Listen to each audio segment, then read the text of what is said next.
The distant wail of a lonesome coyote echoed through the vast emptiness of the Wyoming Territory as Yates Collins stared at the letter in his trembling hands.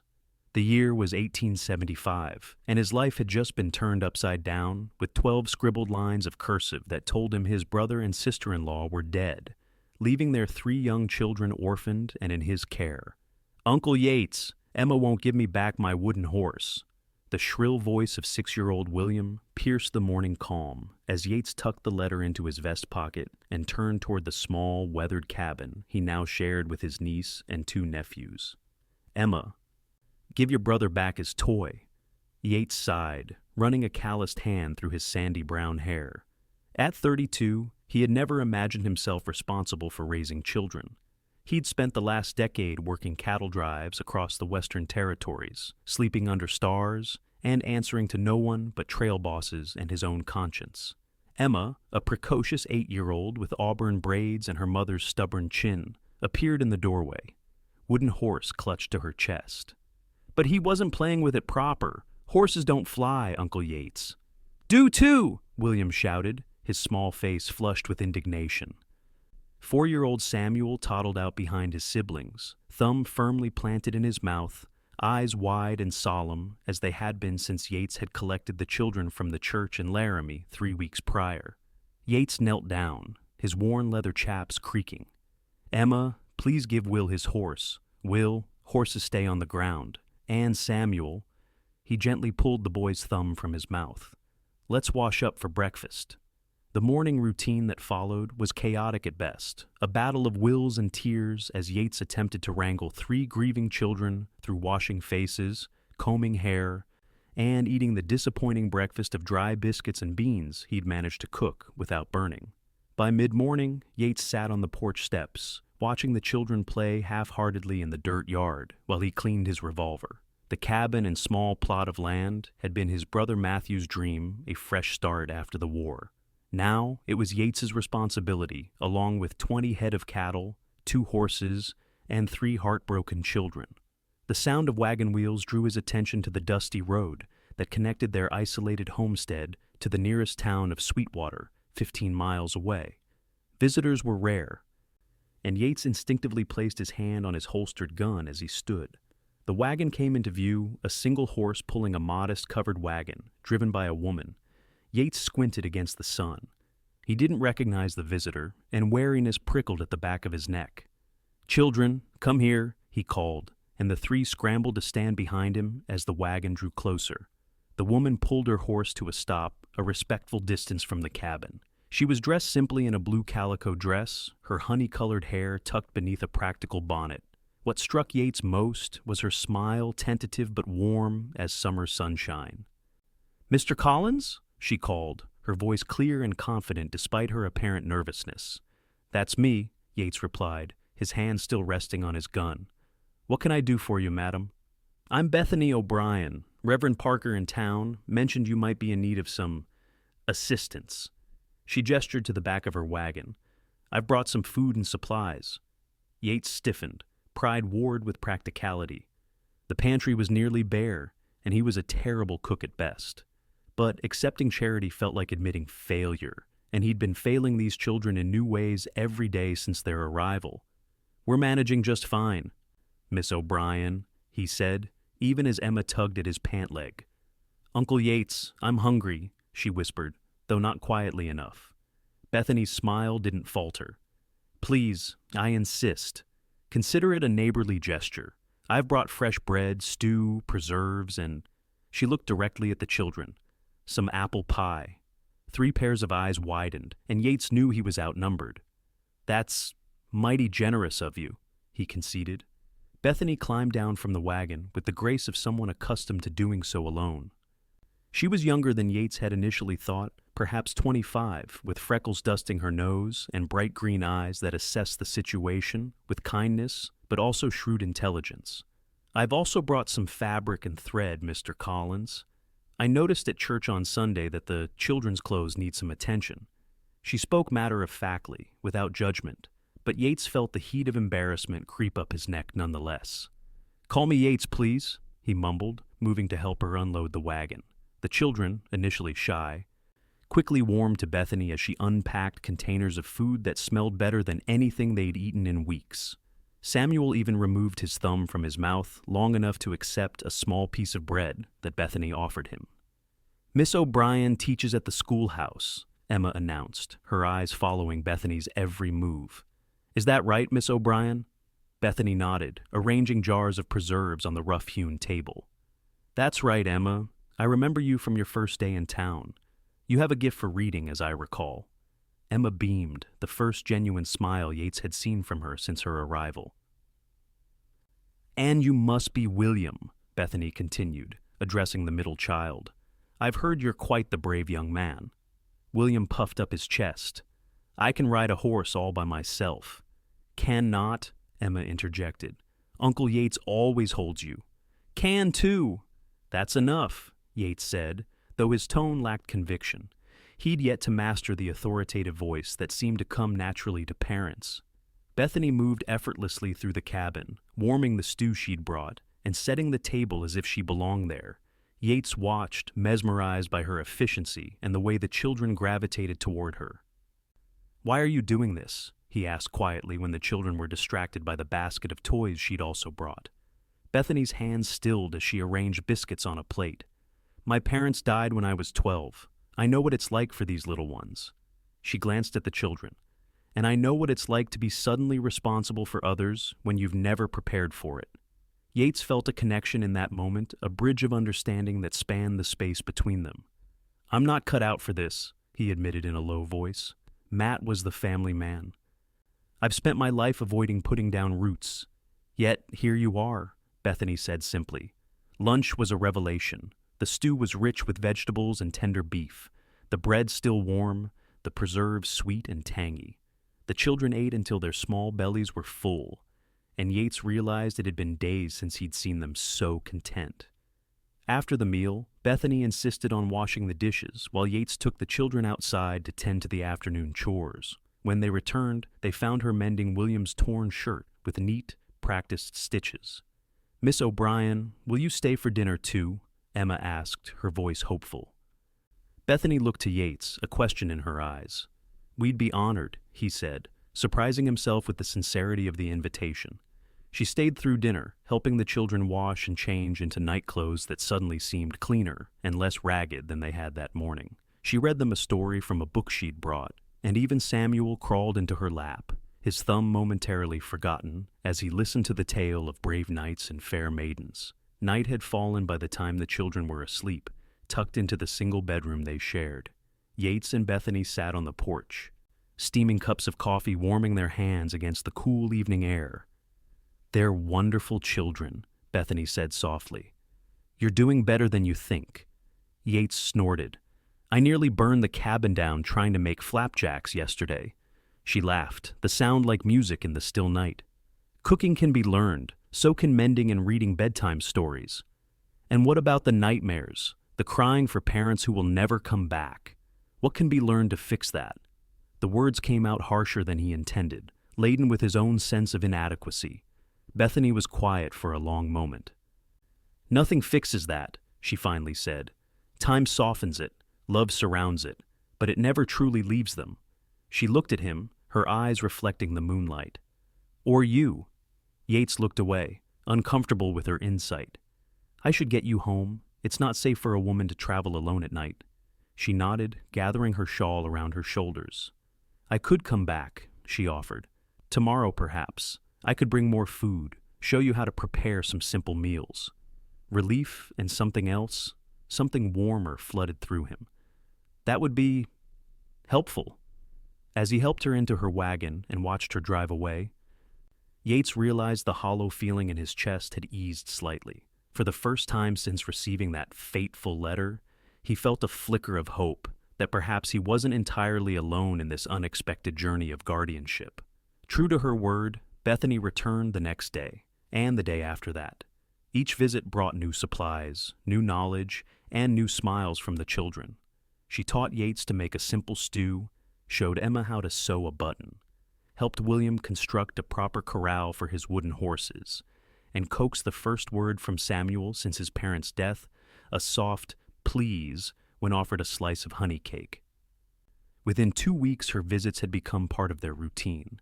Yates found himself watching the road for her wagon, his heart lifting at the sight of her approach. The children blossomed under her attention, gradually shedding the heavy cloak of grief that had enveloped them. One afternoon, as Samuel napped and the older children played outside under the watchful eye of Ned, the aging cattle dog, Bethany, and Yates sat at the kitchen table, a cup of coffee between them. "Why aren't you married?" The question escaped him before he could consider its propriety. Bethany raised an eyebrow. "That's quite forward, Mr. Collins." He flushed. "I apologize. It's just, you're good with children, kind, beautiful." The last word slipped out unbidden, and his blush deepened. She looked down at her coffee, a small smile playing at her lips. "I was engaged once, to a man from back east, a lawyer who came west to make his fortune. He decided Wyoming was too wild, too uncivilized. He went back to Boston." She shrugged. "I stayed." "His loss," Yates said, meaning it.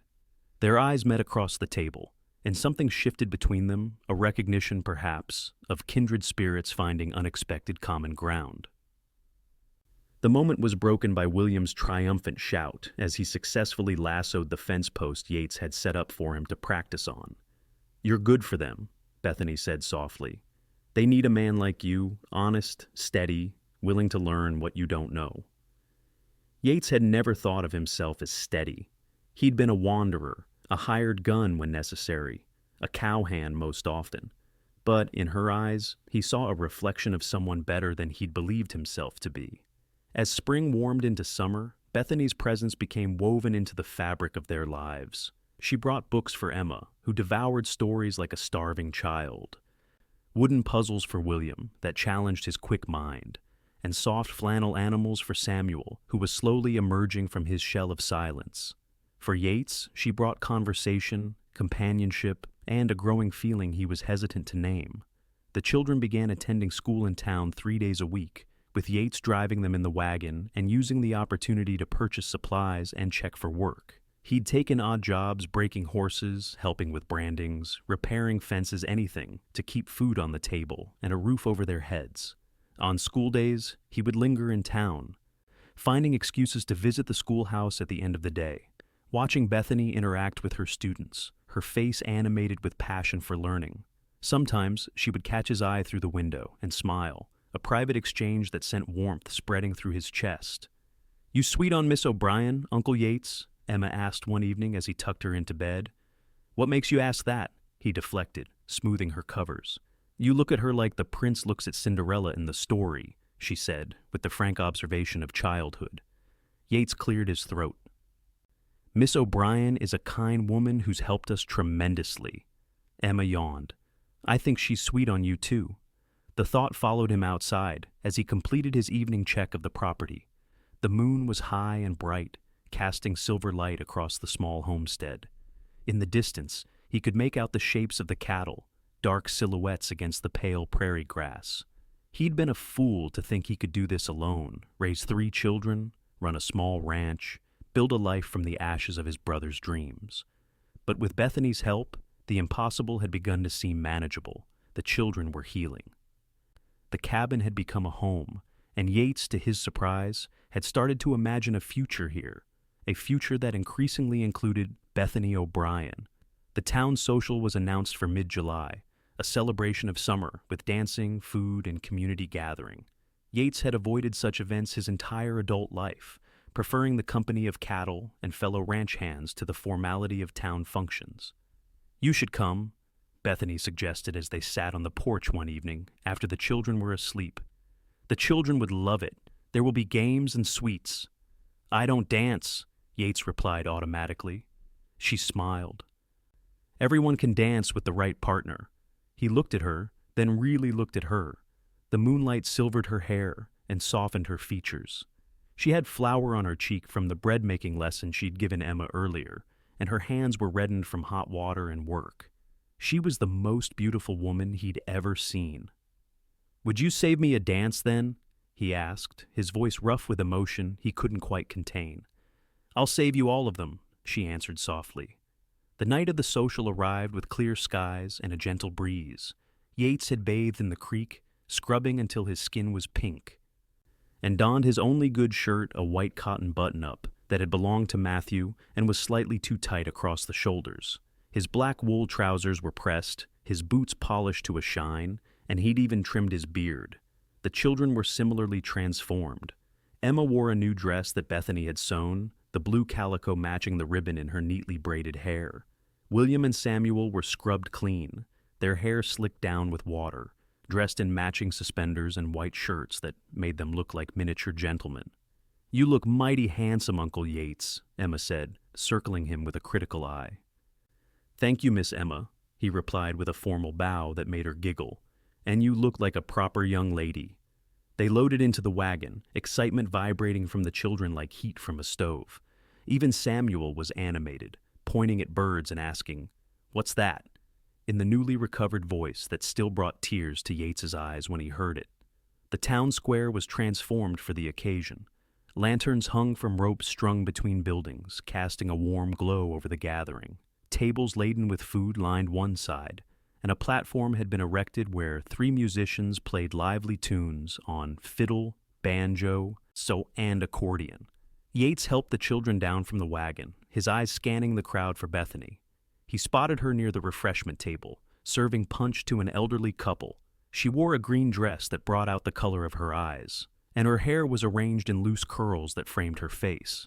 She looked up as if sensing his gaze, and the smile that bloomed across her face sent his heart racing. "Miss O'Brien!" the children chorused, rushing toward her with the abandon of youth. She knelt to embrace them, exclaiming over Emma's dress and the boys' smart appearance. When she straightened, her eyes met Yates's, and the connection between them was almost tangible. "You came," she said, her voice carrying over the music and chatter. "I promised a dance," he replied, moving toward her as if drawn by an invisible force. The evening unfolded like a dream. The children joined games with their schoolmates, their laughter a balm to Yates's soul.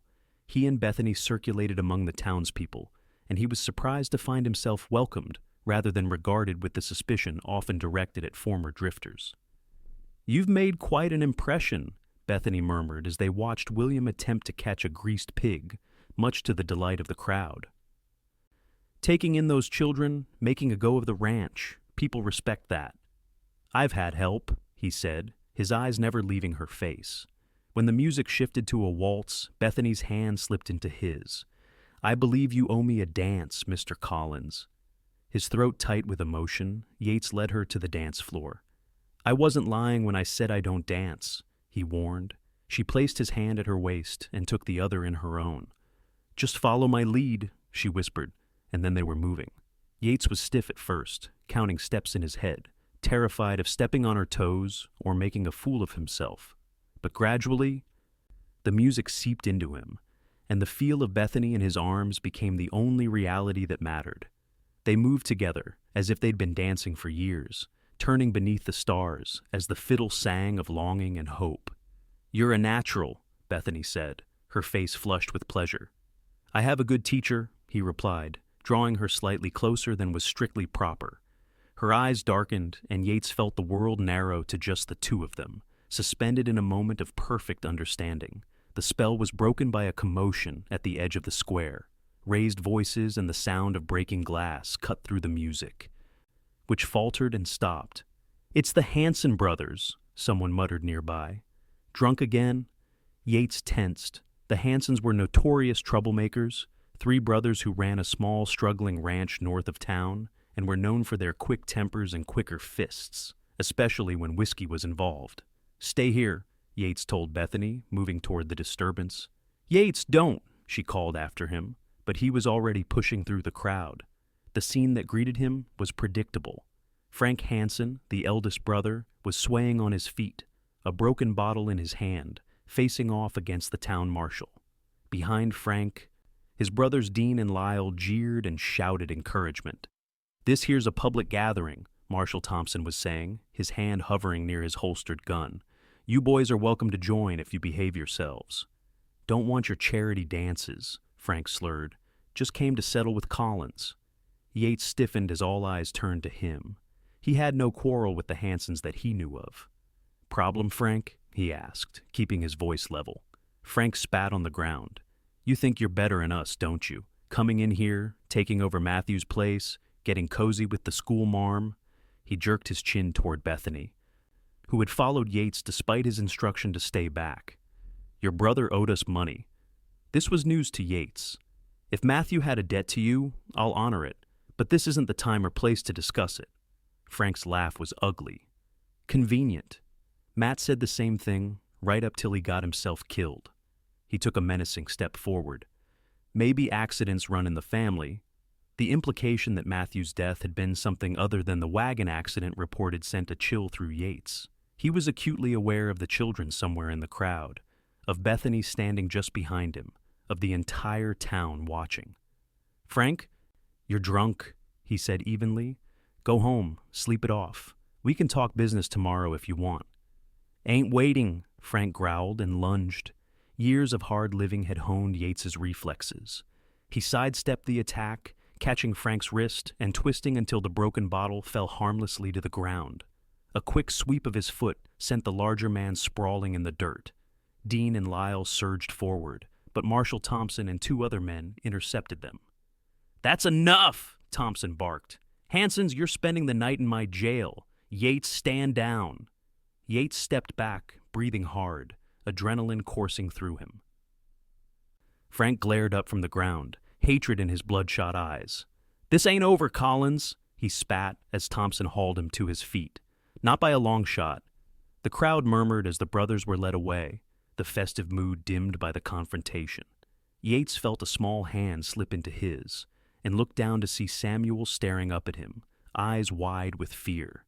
Are the bad men coming to our house? The little boy asked, his voice trembling. Yates knelt, gathering Samuel into his arms. No, buddy, the marshal will keep them in town. We're safe. But even as he spoke, the reassurance doubt gnawed at him. If Matthew had been involved with the Hansons who were rumored to dabble in everything from rustling to running illegal whiskey, what trouble had he left behind? And what danger might now be facing the children? Emma and William pushed through the crowd to join them, their faces pale with worry. Bethany was right behind them, her earlier joy replaced with concern. Perhaps we should head home, she suggested quietly. Yates nodded, suddenly eager to put distance between his family and the town. He scooped Samuel up, balancing the boy on his hip as he guided Emma and William toward their wagon. I'm sorry, he said to Bethany as they walked. This isn't how I wanted the evening to end. She touched his arm, her fingers warm through the fabric of his shirt. None of this is your fault, Yates. The drive home was subdued, the children unusually quiet, perhaps sensing Yates's tension. Bethany had insisted on accompanying them, following in her own wagon, despite his assurances that it wasn't necessary. At the cabin, she helped put the children to bed while Yates checked and rechecked the property, testing windows and doors, cleaning his revolver by lamplight at the kitchen table. You're scaring them, Bethany said softly when she joined him. And me. Yates set down the gun with a sigh. I need to know what Matthew was mixed up in. If he owed the Hansons money, then you'll deal with it, she finished. But not tonight. Tonight you need rest. He looked up at her, standing in the soft glow of the lamp, concern etched on her beautiful face, an overwhelming urge to protect her, to shelter her from whatever storm might be brewing, washed over him. You should go, he said, though it cost him to say it. If there's trouble coming, I don't want you caught in it. Instead of leaving, she sat across from him, her hands covering his on the table. Yates Collins, do you really think I'm the kind of woman who runs at the first sign of difficulty? Despite everything, he smiled. No, madam, I reckon you're not. I care about those children, she continued, her voice steady. And I care about you. Whatever comes, we'll face it together. The simple declaration hung in the air between them, weighted with meaning. Yates turned his hands to capture hers, marveling at how small they were in his calloused grasp. Bethany, he began, not sure what he wanted to say, but needing to say something. She leaned forward and pressed her lips to his, a brief, sweet contact that sent electricity racing through his veins. When she pulled back, her cheeks were flushed, but her eyes were clear and certain. I should go now, she whispered, but I'll be back tomorrow, and the day after, for as long as you and the children need me. He walked her to her wagon, the night air cool against his heated skin. As he helped her up onto the seat, he held her hand a moment longer than necessary. "Be careful," he said. "And thank you." She smiled, luminous in the moonlight. "Good night, Yates."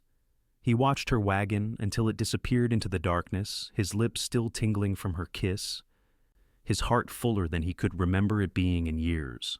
The next morning, Yates rode into town alone, leaving the children in the care of Mrs. Whitaker, an elderly neighbor who lived 2 miles down the road. He needed answers, and he didn't want the children anywhere near town if the Hansons had been released. His first stop was the marshal's office, where Thompson was drinking coffee at his desk, looking tired but alert. "Figured you'd be by," the lawman said, gesturing to an empty chair. "The Hansons are still locked up, sleeping off last night's whiskey." "What did Matthew owe them?" Yates asked, declining the seat. Thompson sighed. "Your brother was a good man, Yates, but after the war, well, some men came back different." Yates knew this all too well. He'd seen it in his own reflection for years, the haunted look of a man who'd witnessed too much death, who'd dealt some of it himself. "Matthew got into gambling," Thompson continued. "Nothing serious at first, card games at the saloon. But then he started losing, borrowed money from the Hansons to cover his debts. When he couldn't pay, they suggested alternative arrangements." A cold weight settled in the Yates' stomach. What kind of arrangements? They wanted to use his land for moving goods. Illegal whiskey mostly, but maybe other things too. A remote place like Matthew's, away from town eyes, perfect for their operation. And did he agree? Thompson looked uncomfortable. "I don't know for certain, but about a week before the accident, Matthew came to me, said he needed to talk, that he was in over his head. We arranged to meet, but then—" "The accident happened," Yates finished, his mind racing. "Was it really an accident? Official report says the wagon axle broke on the mountain pass. Happened before, will happen again. But—" Thompson hesitated. "Frank Hanson was in the saloon that night, bragging about solving a problem." Rage rose in Yates's chest, hot and consuming. "And you did nothing?" "Bragging isn't evidence," Thompson said sharply. "And I've been watching them, waiting for them to slip up. But they're careful." Yates turned to leave, his thoughts dark with vengeance. "Collins," Thompson called after him. "Don't do anything stupid. You've got those kids to think about now." The reminder was like cold water, dousing the fire of his anger. The children. Whatever happened, he had to put them first. His next stop was the bank, where he learned that Matthew had indeed taken out several loans in the months before his death. The mortgage on the property was 3 months in arrears. "I'm afraid if payment isn't made by the end of the month, we'll have to foreclose," the banker said, not unkindly. "I've extended the deadline as long as I can, out of respect for your brother." The sum required was substantial more than Yates had, or could hope to earn in the short time available. He left the bank with a heavy heart, unsure how he would keep a roof over the children's heads, let alone protect them from the Hansons' grudge. As he mounted his horse to leave town, a familiar wagon approached. Bethany pulled alongside him, concern evident in her expression. "What's wrong?" she asked immediately. He didn't see the point in hiding the truth. Matthew was in debt to the Hansons, and the bank. "The property will be foreclosed at the end of the month, unless I can come up with money I don't have." Bethany's face paled, but her voice remained steady. "How much do you need?" He named the figure, watching her calculate mentally. "I have savings," she said. "Not enough for all of it, but perhaps half." "No," he said firmly. "I won't take your money. It wouldn't be taking. It would be a loan. And what if I can't pay you back? What if the Hansons really did have something to do with Matthew's death, and they're coming after me next? What happens to the children then?" The fears that had been building all morning spilled out, raw and painful. Bethany's expression softened. "Yates, we'll figure this out together. There must be a way." Her confidence steadied him. They agreed to meet at the cabin later to discuss options, and Yates continued home, his mind turning over possibilities. He could sell some of the cattle, but not enough to cover the debt. He could look for higher-paying work, perhaps at one of the larger ranches, but that would take him away from the children. The children were subdued when he returned, picking up on his tension despite his attempts to hide it. Emma helped prepare lunch while William and Samuel played a quiet game with the wooden animals Bethany had made them. "Is Miss O'Brien coming today?" Emma asked as they ate. Later, Yates confirmed, we have some things to discuss. Emma studied him with eyes too perceptive for her years. About the bad men from the dance? Yates sighed. There was no point in lying to her. Partly. And about some problems your pa left behind. Money problems? Emma guessed. I heard Pa and Ma arguing about money sometimes. Yates nodded, wondering how much the children had been aware of, how much the worry had touched their young lives, even before tragedy struck. Will we have to leave our home? Emma's voice was small but composed, as if she'd been preparing herself for this possibility. I'm going to do everything I can to make sure that doesn't happen, Yates promised. After lunch, as the children napped or played quietly, Yates sat at the table with paper and pencil, working through figures, trying to find a solution that didn't exist. The sound of approaching hooves brought him to his feet, relief washing through him at the thought of seeing Bethany. But it wasn't Bethany's wagon he saw through the window. It was 3 riders, their silhouettes unmistakable even at a distance. The Hansons had been released. Yates moved quickly, checking his gun and positioning himself on the porch. Emma, he called, keeping his voice even. Take your brothers to the root cellar. Stay there until I come for you. To her credit, Emma asked no questions. She gathered William and Samuel, hushing their protests, and led them to the trap door in the kitchen floor that accessed the small underground storage space. Lock it from inside, Yates instructed as she descended. Don't come out for anyone but me or Miss O'Brien. The fear in her eyes nearly broke him, but she nodded bravely and pulled the door shut. He heard the interior bolt slide into place and said a silent prayer of thanks that Matthew had installed it as protection against both intruders and curious children. The riders approached slowly, deliberately, spreading out as they neared the cabin. Yates remained on the porch, his gun visible but not raised. That's far enough, he called when they were within earshot. Frank Hanson in the center reined his horse to a stop. His face was puffy from drinking and his overnight stay in jail, but his eyes were clear and cold. Just came to talk business, Collins, he called back. No need for guns. Say your piece from there, Yates replied. Frank's smile didn't reach his eyes. Your brother owed us $800, plus interest. That makes it an even 1,000 now. A ridiculous sum, and they all knew it. Even if Matthew had borrowed from them, it wouldn't have been that much. I checked with the bank this morning, Yates said. Seems Matthew was current on his payments to you until 3 months ago. Strange coincidence that he died right after that, isn't it? A flash of surprise crossed Frank's face, quickly masked. Yates was gambling, but the reaction told him he'd struck close to the truth. Don't know what you're implying, Frank said, his voice hardening. But the debt stands. You pay, or we'll take it out in other ways. There are children in this house, Yates said, his own voice dropping dangerously. If you threaten them, I will kill you where you stand. The brothers exchanged glances, a silent communication passing between them. Week from today, Frank finally said. Have our money, or we start taking cattle. If that doesn't cover it, we'll take more. His eyes flicked to the cabin behind Yates, the implication clear. They wheeled their horses around and rode away, dust rising in their wake. Yates remained on the porch until they were out of sight, his heart hammering in his chest. He had just retrieved the children from the root cellar when Bethany's wagon appeared on the road. She drove fast, her face tight with worry as she pulled up to the cabin. I saw them on the road, she said as she jumped down. The Hansons.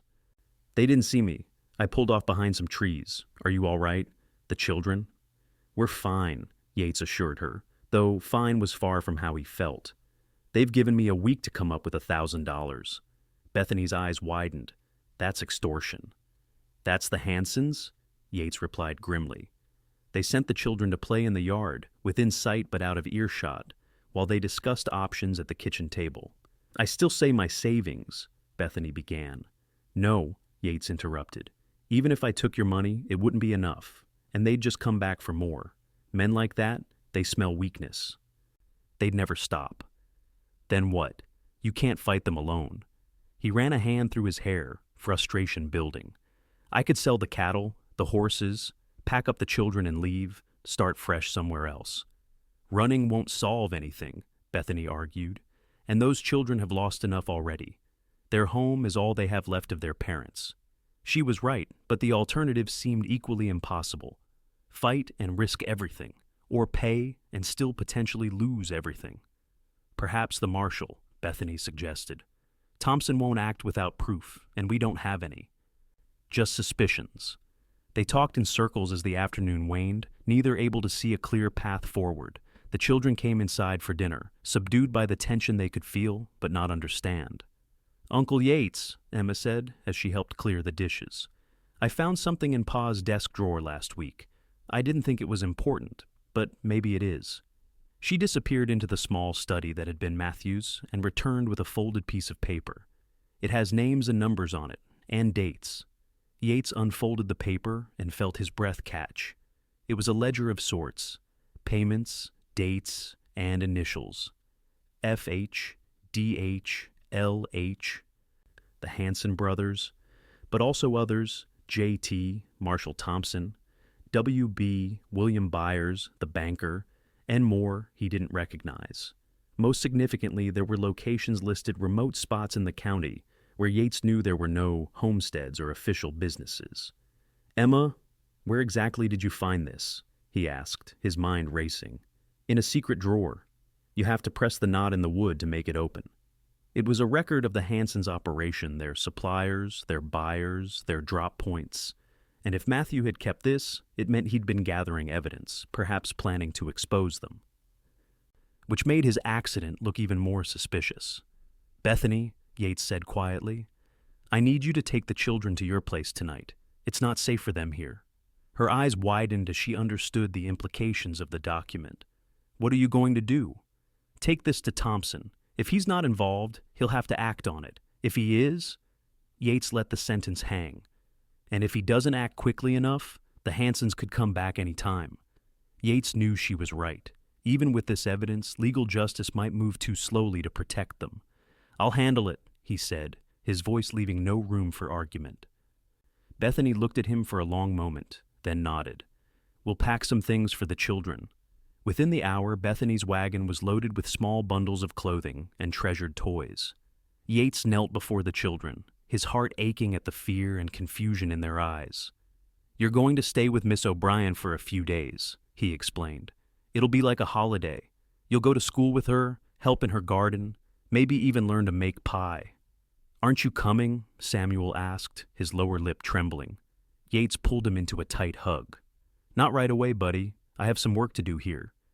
But I'll come for you as soon as I can." William looked at him solemnly. "Is it because of the bad men?" Sometimes Yates forgot how perceptive children could be. "Yes," he admitted, "but I'm going to make sure they can't bother us anymore."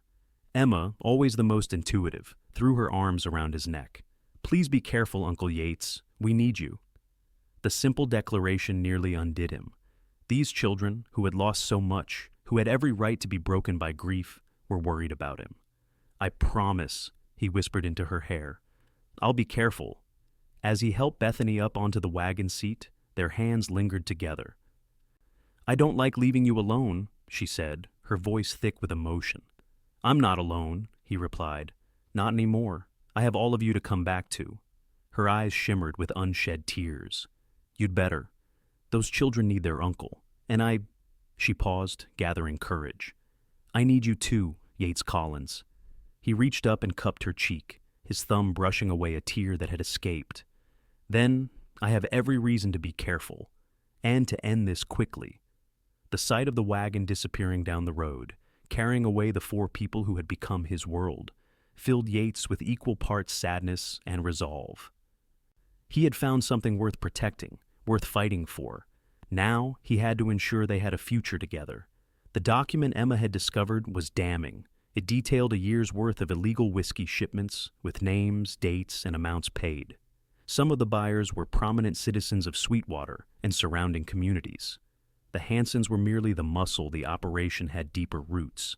Yates tucked the paper into his shirt and saddled his horse. The ride to town was tense, every shadow potentially hiding a Hanson or one of their associates.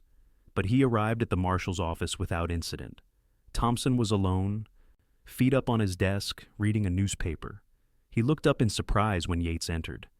"Collins, didn't expect to see you back in town so soon."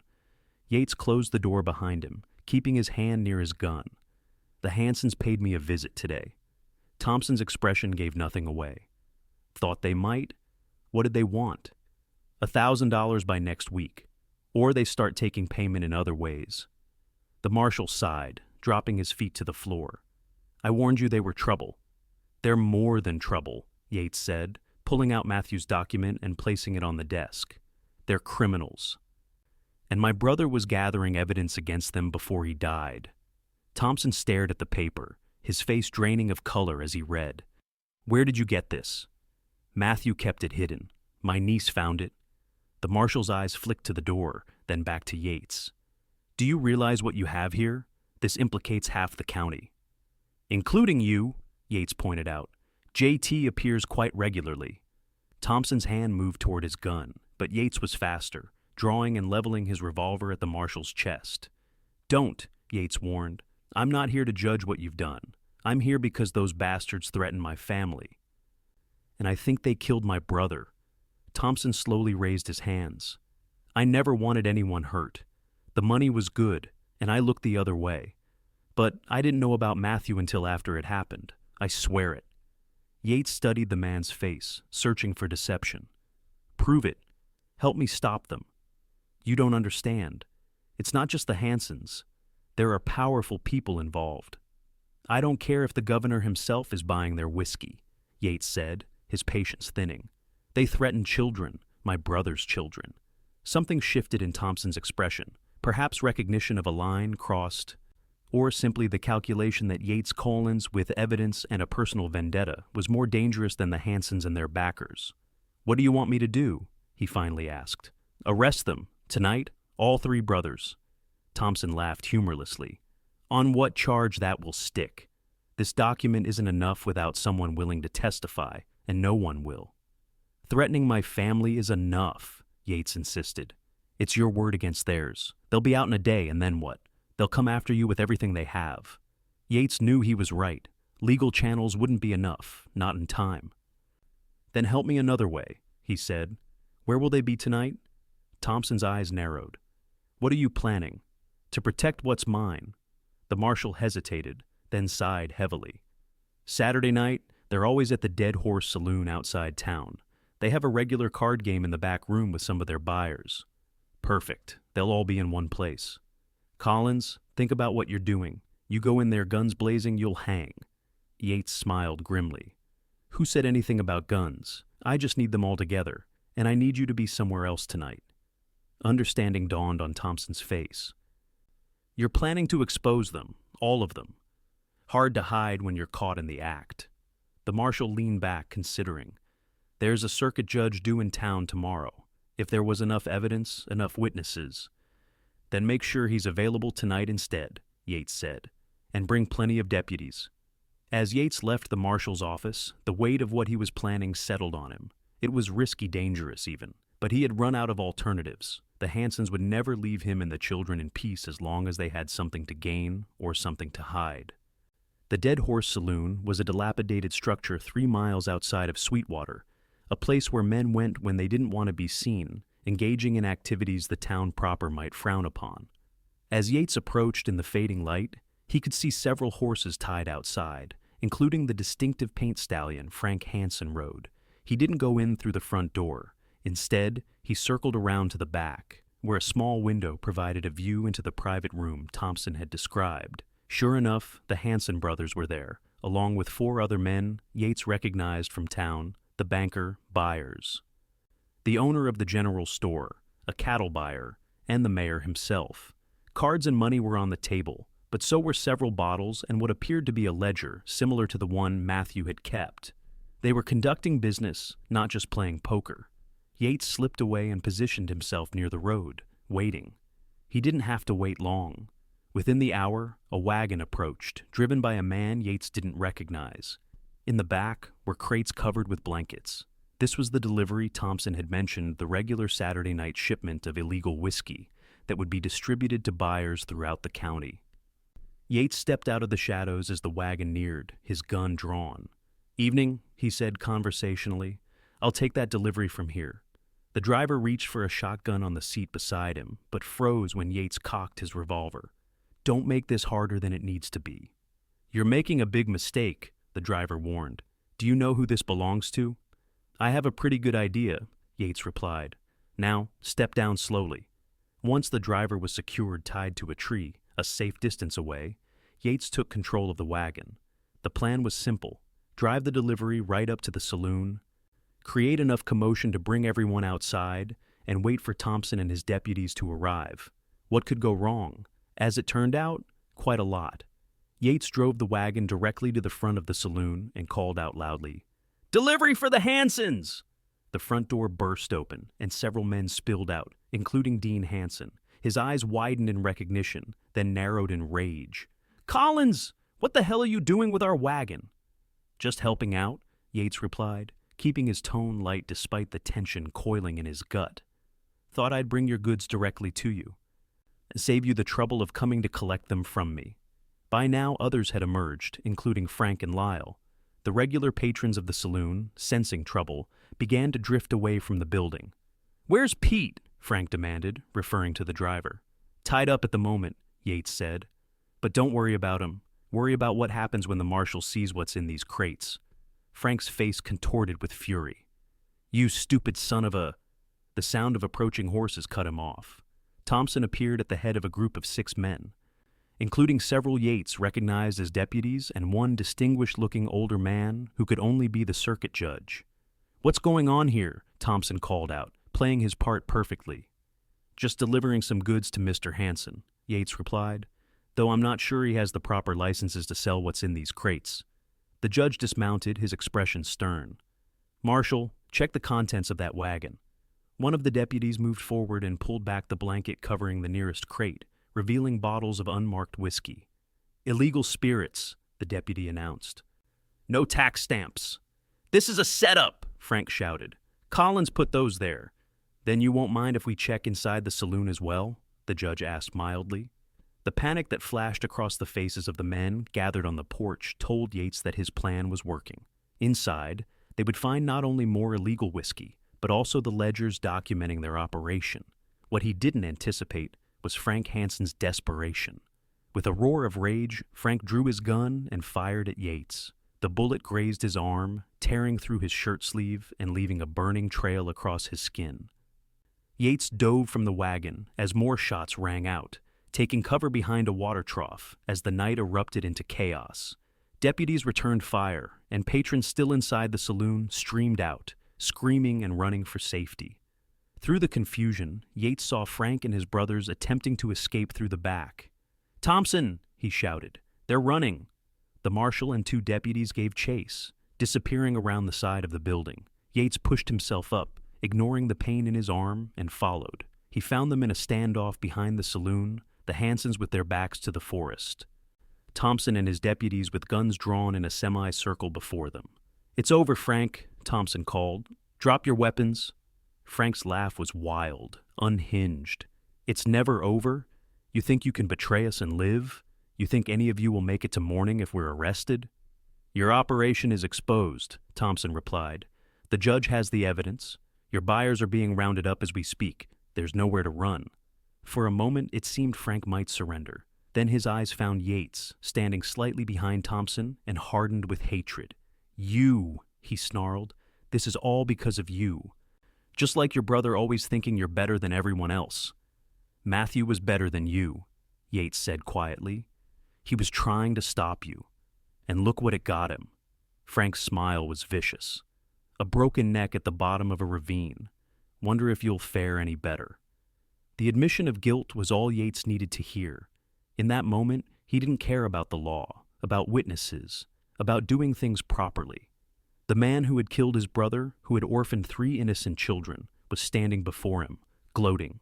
Before anyone could react, Yates lunged forward, tackling Frank to the ground. The gun went off between them, the sound deafening, the heat of the barrel searing against Yates's side, but adrenaline kept him from feeling pain as he wrestled the weapon from Frank's grasp. "Yates!" Thompson shouted. "Stand down!" But Yates couldn't stop, wouldn't stop. His fist connected with Frank's face, again and again, each blow fueled by grief and rage and the memory of 3 small faces looking to him for protection. It took Thompson and another deputy to pull him off. Frank lay semi-conscious, his face bloody, his brothers already in custody nearby. "He killed Matthew," Yates panted, struggling against their restraint. "He admitted it. We all heard him," Thompson confirmed, "and he'll hang for it, but not if you beat him to death first." The fight drained out of Yates as reason returned. Thompson was right. Frank Hanson would face justice, real justice, for Matthew's murder and for threatening his family. "You're bleeding," Thompson noted, gesturing to Yates's side. Yates looked down to see a spreading crimson stain on his shirt. The adrenaline was fading, and with it came the searing pain of a gunshot wound. "Might need a doctor," he managed before his knees buckled. The next hours passed in a blur of pain and disjointed awareness. He remembered being carried to a wagon, the jolting ride to town, the doctor's face hovering above him, stern and concerned. There were voices Thompson explaining what had happened, the judge asking questions, someone mentioning the children, Bethany. The thought of them gave him strength to cling to consciousness as the doctor removed the bullet and stitched the wound. "You're lucky," the doctor told him. "Another inch to the left, and we wouldn't be having this conversation." Yates wasn't sure how much time had passed when he next became fully aware of his surroundings. He was in a bed not his own, in a small but neat room, with sunlight streaming through lace curtains. The pain in his side was dull, manageable, and his head felt clearer than it had in days. "He's awake!" Emma's voice came from somewhere nearby, followed by the patter of small feet and the appearance of 3 eager faces at his bedside. "Uncle Yates!" William exclaimed. "You've been sleeping forever."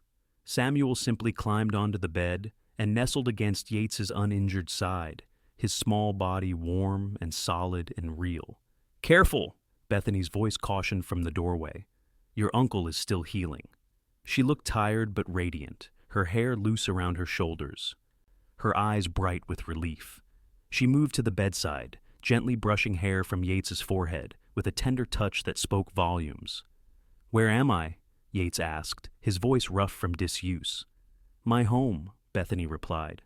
"The doctor thought it best not to move you back to the ranch yet. You've been here 3 days." 3 days. The realization was jarring. The Hansons? In custody, along with most of their operation. The judge held a special hearing yesterday. Frank confessed to everything, including Matthew's death. Her voice softened. "They'll face justice, Yates. It's over." The relief was overwhelming. Yates closed his eyes briefly, feeling the weight of weeks of fear and uncertainty lift from his shoulders. "And the ranch?" he asked, opening his eyes to find Bethany smiling. "Safe. The bank has agreed to extend the mortgage. It seems Mr. Byers was quite eager to cooperate with the authorities after his involvement with the Hansons was exposed, and there's a reward for breaking up the whiskey ring enough to cover the back payments and then some." It seemed too good to be true. After weeks of struggle and worry, to have it all resolved so neatly was almost unbelievable. "So, we can go home?" Emma asked, her eyes bright with hope. "Soon," Bethany assured her, "once your uncle is strong enough to travel." "And will you come with us, Miss O'Brien?" William asked. Bethany's cheeks flushed a delicate pink as her eyes met Yates's. "That's for your uncle to decide." The children turned to Yates expectantly, their faces open and hopeful. In that moment, he saw the future spread before him, not the lonely, wandering life he'd once led, but something richer, fuller, a family, a home, love. "I think," he said slowly, "that we should ask Miss O'Brien properly." He held out his hand to her, and she took it, her fingers warm and steady in his grasp. "Bethany O'Brien, would you do us the honor of becoming a permanent part of our family?" Her smile was as bright as the summer sun. "Nothing would make me happier." The children cheered, Samuel clapping his small hands with delight, while Emma and William exchanged satisfied looks, as if they'd planned this outcome all along. "But, Uncle Yates," Emma said, suddenly serious, "doesn't that mean you have to marry Miss O'Brien?" Yates's eyes never left Bethany's face. "It does indeed, if she'll have me." "I will," Bethany whispered, tears gathering in her eyes. "With all my heart." Samuel, never one to miss an opportunity for clarity, looked between them with solemn eyes. Does that mean Miss O'Brien will be our new mama? The question hung in the air, loaded with meaning and memory and the shadow of loss that would never fully leave them. Bethany knelt by the bedside, bringing herself to the children's level. "I would never try to replace your mother," she said gently. "She will always be your mama, and she will always love you, even from heaven. But I would be honored to love you and care for you as if you were my own." "And you make good apple pie," William added pragmatically. Laughter filled the room, bright and healing and full of promise.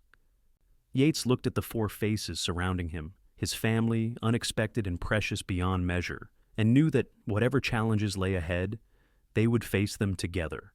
6 months later, on a crisp autumn day, Yates stood before the small white church in Sweetwater, watching as Bethany walked toward him in a dress of cream-colored silk, flowers in her hair, and love in her eyes. Emma, as flower girl, preceded her, scattering rose petals with solemn importance. William and Samuel, in matching suits that made them look impossibly grown up, stood proudly beside Yates as his best men. The homestead had been transformed in the months since the Hansons' arrest. With the reward money and Bethany's skilled management, they had repaired the cabin, added a proper bedroom for the boys, and begun construction on a new barn. The cattle herd was growing, and Yates had purchased 2 milk cows and a dozen chickens that kept the pantry full of eggs, and the children supplied with fresh milk. Most importantly, the shadows had receded from the children's eyes. They laughed more freely, played more exuberantly, and spoke of their parents with love rather than just grief. The nightmares that had once plagued Samuel had all but disappeared, and Emma had blossomed under Bethany's guidance, her natural intelligence nurtured by books and learning. As Bethany reached him at the altar, Yates took her hands in his, marveling at how this woman, this extraordinary, compassionate, strong woman, had changed his life in less than a year. "Ready?" she whispered, her eyes reflecting the same wonder he felt. "I've been ready since the day you drove into our yard with food and love," he replied. The ceremony was simple, but deeply moving. They exchanged vows not only as husband and wife, but as parents to the 3 children who stood witness to their union. When the minister pronounced them married, the cheer that went up from the gathered townspeople, many of whom had come to respect and admire Yates for his role in bringing down the Hansons, nearly lifted the roof. The celebration continued at the ranch, where tables had been set up in the yard and lanterns hung from trees. As twilight descended, Yates found a quiet moment with his new wife, drawing her away from the festivities to the porch steps, where they had first begun to know each other. "Happy?" he asked, tucking a strand of hair behind her ear. Bethany leaned into his touch. "Completely. And you?" Yates looked past her to where the children were playing with other young guests, their faces flushed with excitement and joy. "I never thought I'd have this. A home, a family, you. The cowboy who was going to stay unattached forever," she teased gently. He pulled her close, breathing in the scent of flowers in her hair. "The best plans are the ones life changes for you." Over her shoulder, he caught sight of Emma waving frantically from across the yard, clearly wanting their attention. Beside her stood an elderly couple Yates recognized as Bethany's aunt and uncle from Denver, who had traveled for the wedding. "I think we're needed," Bethany said, turning to follow his gaze. As they crossed the yard hand in hand, Yates reflected on the journey that had brought them here, from grief to joy, from solitude to togetherness, from uncertainty to purpose. The road hadn't been easy, but every step had led to this moment, surrounded by love, building a future together. The cowboy who had once been alone with his brother's orphans had found something he hadn't known he was seeking, a family of his own making, bound not just by blood or obligation, but by choice and love and the promise of days to come. And it had all begun with a woman who arrived with food and stayed to offer her heart. As night fell and the celebration continued around them, Yates and Bethany shared a dance beneath the stars, their new family watching with approval. Tomorrow would bring chores and lessons, laughter and perhaps tears, the everyday moments that would weave together to create their shared life. But tonight was for celebration, for gratitude, for the knowledge that sometimes the most unexpected journeys lead to the most perfect destinations. And as Yates held his wife close, with the children they both loved nearby and a future bright with promise ahead, he knew that this moment, This family, this love, was everything he had never known he wanted, and everything he would spend the rest of his life cherishing.